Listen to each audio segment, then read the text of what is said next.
Hi, this is Margaret from Margaret's Crafts. I have really gotten into the Copic markers and the stamps and the digi stamps. And the digi stamps to me are my favorite because I can go in, I get them instantly. I can resize them to any size that I want them to be, but then I store them. First I store them on the computer in my hard drive, and then I make a backup.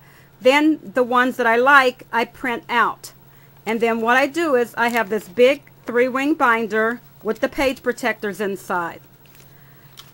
I categorized all of my digi stamps onto a cardstock, and I just shrunk them down and put the name of the company that they're from right at the very top with the stamps that I have for that one company so that I can keep track of them. This is something new that I just started.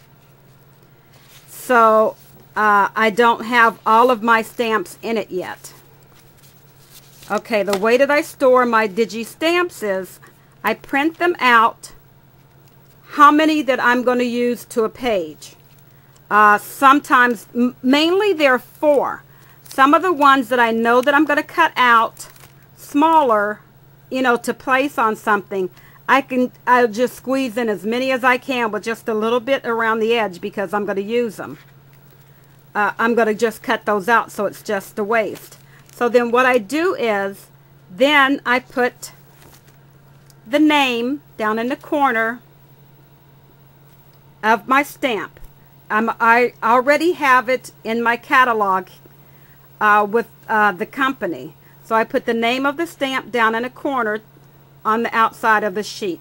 Then I print off a sheet of just any kind of real thin cardstock.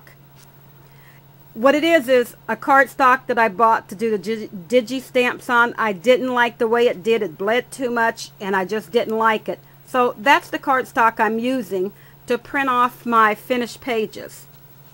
Then, let me show you one that has some.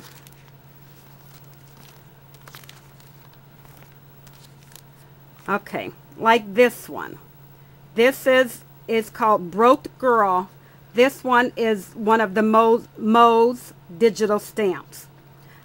This is how I print this one out on this page because sometimes I use the whole one. I don't cut her out.